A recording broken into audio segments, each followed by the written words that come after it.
Okay, so we're diving into something a little unexpected today. You know how we're constantly bombarded with like doom and gloom financial news? Yeah, it feels like it's every other headline these days. Right. Well, get this. Bangladesh's financial scene is actually like buzzing right now, but not for the reasons you might think. Oh, I'm intrigued. Lay it on me. It's all about savings, like Yeah. a genuine savings boom.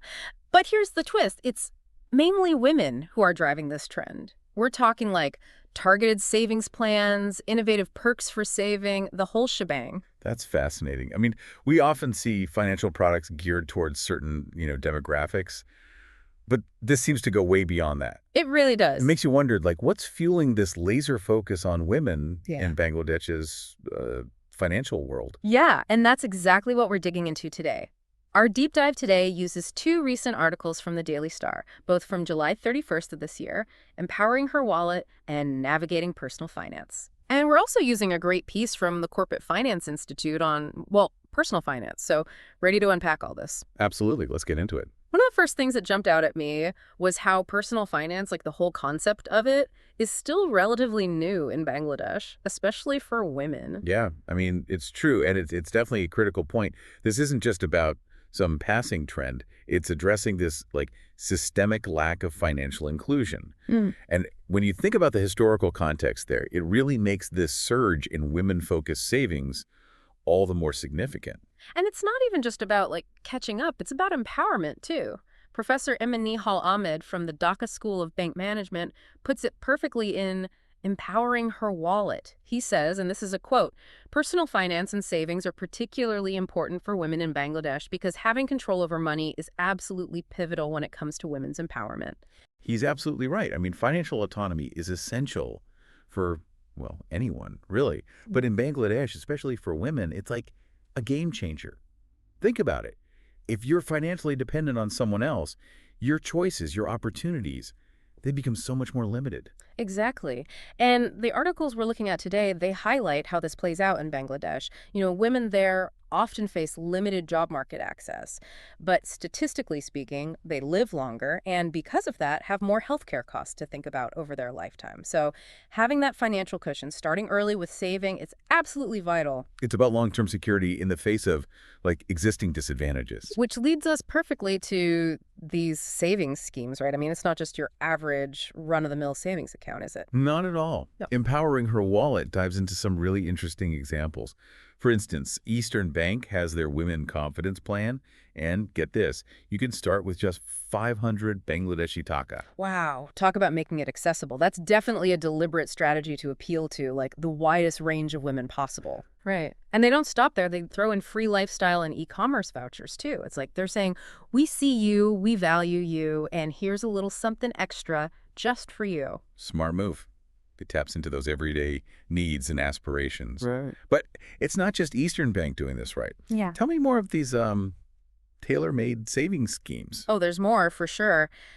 Daga Bank has this Aroni account. They offer free health consultations and discounts at jewelry stores. Talk about knowing your audience, right? Absolutely. And then if you're a woman entrepreneur, Mutual Trust Bank has the Angona scheme. They even go as far as offering a 0.50% higher interest rate on fixed deposits. It's incredible how they're catering to such specific needs. It really highlights the sophisticated understanding of market segmentation, when you say. Yeah. They're not just throwing a product out there and hoping it magically sticks. They're being strategic, recognizing that women have such diverse financial needs and goals. But, and there's always a but, isn't there? Always a but. Empowering Her Wallet brings up a really important one, the potential for these schemes to be misused. Apparently, there have been instances of men opening accounts under their wives' names just to snag those higher interest rates. Oh, wow. It's like they're missing the whole point. Yeah, it's really frustrating, actually, because it just highlights the need for, like, broader societal change alongside these financial products. It makes you wonder, how effective are these schemes if they're not backed by, like, a deeper understanding of financial literacy?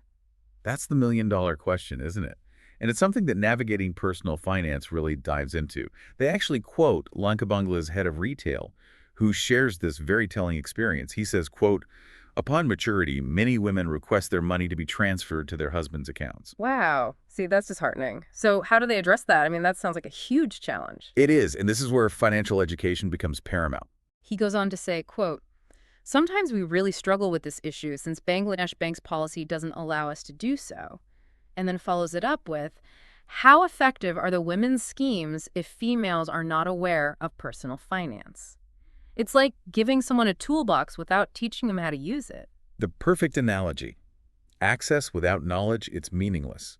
Which is where I suspect this deep dive is about to get even more interesting. It's like we're talking about two sides of the same coin here. Yeah. That you have these really cool savings products specifically designed for women. Right. But then there's this underlying need to equip them with the actual knowledge and the confidence to really take control of their financial decisions. Exactly. And that's where I think Bangladesh's approach is really interesting. They're not just focusing on women in isolation. They're recognizing that financial literacy is something that benefits everyone, and they're really trying to weave it into the very fabric of their society. Yeah, you're talking about that part in Navigating Personal Finance, where they mention Bangladesh Bank's efforts to introduce personal finance to children at a young age. Exactly. That really caught my eye, too. It's brilliant. Imagine just growing up with this really solid understanding of how money works. Yeah.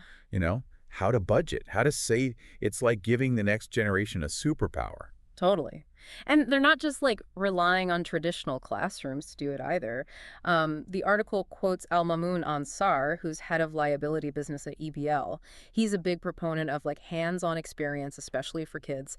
He says, and I'm quoting here, this learning will definitely reflect in their future life. Absolutely. I mean, it's one thing to learn about financial concepts in theory, but it's a whole other ball game when you're actually managing your own money, even if it's just a small allowance or something. It reminds me of learning to ride a bike, Yeah. You can read all the instructions, watch all the YouTube tutorials in the world, but nothing beats actually getting on that bike and figuring it out for yourself. Exactly. You fall, you get back up, you learn. And with financial literacy, those early experiences, even those small successes and failures, those can really shape how you approach money for years to come. Totally. Okay, so to recap for a second, we've got these targeted savings schemes for women, this big push for widespread financial education. Right. And now we're talking about empowering children with financial knowledge from a young age. I mean, it's pretty impressive when you think about the scale of it all. It really is. It speaks to a real commitment to change, to creating a more financially inclusive society from the ground up.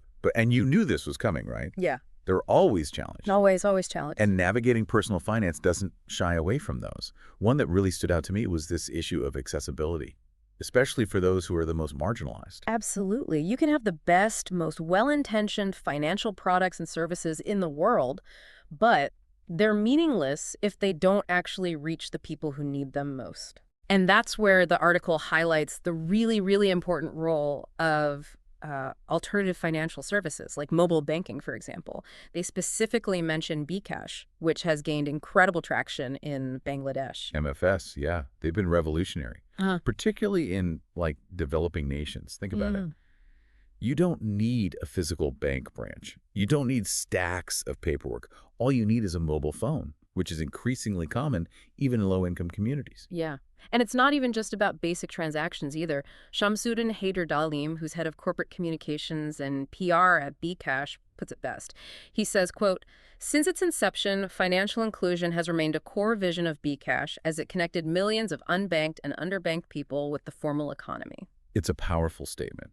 And it shows how technology can be a real force for social good, wouldn't you say? Absolutely. By giving people access to these savings schemes, microloans, even insurance, Bcash is really helping to level the playing field. It's bridging this gap between those who are traditionally excluded from the formal financial system and all of the opportunities that financial inclusion brings. I mean, it's honestly kind of incredible. It is. It is. But, as we kind of delve a little bit deeper into navigating personal finance, it becomes clear that there's still this gap when it comes to the bigger picture of personal finance. I'm talking about things like planning for the future and getting really tailored advice. It's like they've laid this great groundwork with access to, these basic financial tools. Yeah. But now they need to build out those support systems that'll actually help people navigate those bigger, more complex financial decisions. Exactly. And And the article really highlights this. They quote Khandukar Imran Hossain, Junior Assistant Vice President at Midland Bank. He says that, and again, I'm quoting here, globally, bankers frequently take on the role of financial planners, kind of implying that this isn't quite the case in Bangladesh just yet. So are they saying that simply having access to a savings account isn't enough? Like there needs to be more guidance, more personalized advice to really empower people? Yeah. It's about going beyond just transactions and products. It's about giving individuals the knowledge and the tools to actually understand their own financial goals, to plan for the future, to make informed decisions that really align with their own unique circumstances. So like having a financial coach in your corner, Exactly. someone who Well, can help you make sense of it all and kind of guide you towards making smarter choices. exactly. Somebody who can look at your specific situation holistically and say, okay, this is what makes sense for you. Not just trying to sell you on some prepackaged product. So what are they doing in Bangladesh to address this? Because it sounds like a pretty significant hurdle. Well, the good news is that Bangladesh Bank recognizes this need.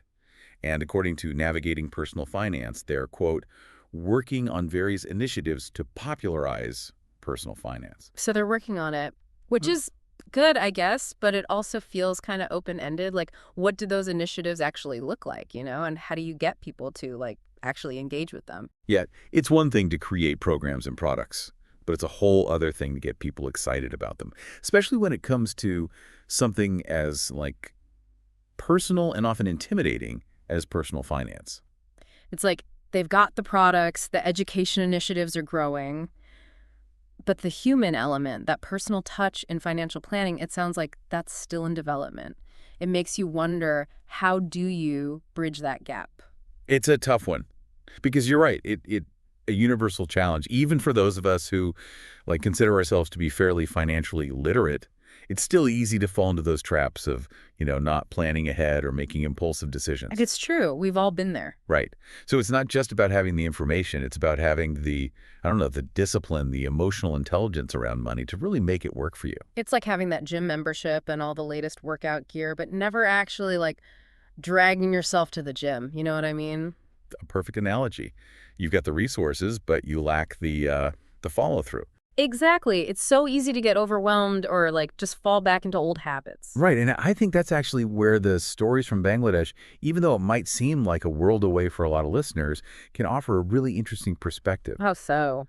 Well, they're dealing with all these limitations, right? Limited resources, cultural norms that are shifting, Yeah. and yet there's this really inspiring drive to find creative solutions that are often very, human-centric. Yeah, yeah. And Navigating Personal Finance hints at that optimism. They quote Kirsht Elam, head of retail financial services at Lanka Bangla Finance, who says, and I'm quoting here, if plans can be implemented successfully, we can hope to see the reflection within 5 years. It's hopeful, isn't it? It is. It's hopeful and ambitious. It highlights that they're not just focused on these quick fixes. They're playing the long game, aiming for actual systemic change.